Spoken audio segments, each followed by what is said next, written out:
I'm Joe Netherworld, and I'm here with your daily tarot card reading for Sunday, October 27th, 2013. I hope all of you survived the Saturday before Halloween. I know I did, barely, and I'm here with you to give you a reading for this lovely day. It's, the last weekend is ending, the Halloween season. Of course, Halloween's on Thursday, but this is our last, party weekend. That, the traditional costume parties and things like that. But this is a great pumpkin picking kind of day, and all that good stuff. So it's a little somber. It always is, because you kind of realize we're heading towards the end of the year, and the Witch's New Year being Halloween puts a certain bittersweet, melancholic cast over the last weekend of the month. But that's nothing to be depressed about or sad about. It's just something to kind of reflect on. But I'm going to pull our cards. There's 3 cards. As always, they appear over there after I pull them, of course, and I'm going to read them here and give you today's reading. 3 cards, like I said, 1 main card, 2 qualifier cards, and it's a standard basic 3-card reading. But our first card up for the day is the King of Pentacles, which is, it's a strong Taurus male, so I kind of, and we all find a card that represents us in the deck. This is sort of me, in my personal life. And it's about hard work and kind of plowing forward. Like it's obviously there's a bullishness to it. It's about working through adversities and hard work, and also being smart with money and being diligent with money. But not only money, it's about being a good person and a balanced person and a hard person. Hard in that you're stubborn and you can make things happen, but not hard in as an intellectual. But that's our 1 card there. Our main card of the day, though, is the good old juggler, 2 of rods, which is always a reminder of balancing what's important and what you do. And right in the card, there's 2 rods. 1 rod is always put aside, and that, like, if you fill both hands with work, and that's it, you kind of have to put down your life. So it's sort of, I can't say it's a warning, but it's an example that you have to always make room for your life. You can't always be focused, on the 2 of rods. That you got work, or and that doesn't even work as in go to work. It means projects and other things you're donating to besides your life.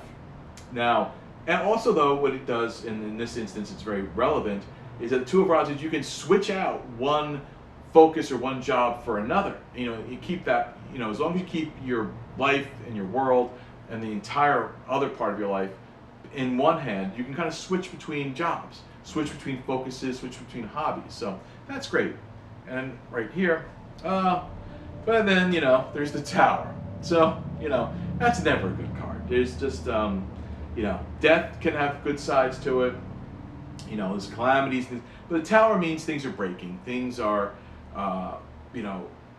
broken, tragedies, accidents, all those kinds of things are part of it. Luckily, it's not the main card of the day, it's the qualifier. So on both sides of this balance thing here, what we've got really is, if you don't keep balance, you got the one side with the King of Pentacles, hardworking, dedicated, straightforward kind of vibe.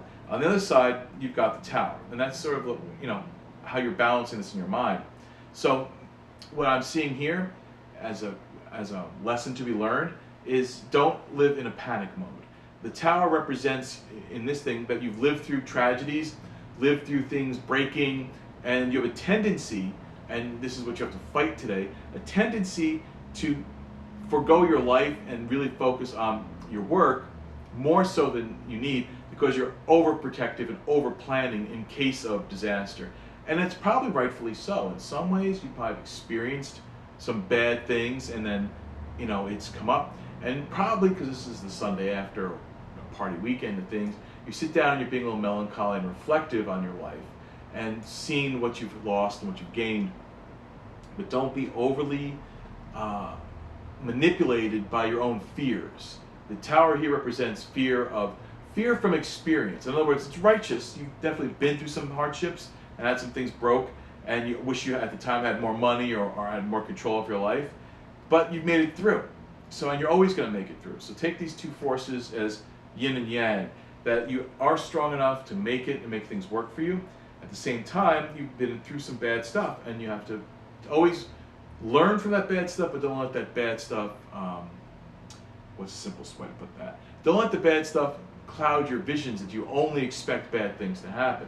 Keep your balance. Keep a nice tight balance between your life and your work, and realize as long as you keep a secondary thing to the side, another focus of work or finances or even in hobbies, that will keep you balanced. So at the end of the day today, it's not so much a lesson to be afraid of, or that there's something coming down the road to fear, except your own fears, what you've learned from. So let's take the day. Let's take the cars riding past my house, but we got a quiet moment. Let's take the day, realize it's okay, it's balanced, and keep your balance, and learn that that's what's keeping you moving forward, is this balance and jumping back. I never like seeing the tower, but we have to deal with these things. So there it is. It's part of this lesson. It's been a somber but not tragic lesson. And with that, I'll see you again around midnight. Hopefully tomorrow we won't see the tower again for the rest of the month. Happy Halloween. I don't want to see him. We got Halloween to worry about, and Devil's Night, the night before Halloween. But until then, we'll see you tomorrow.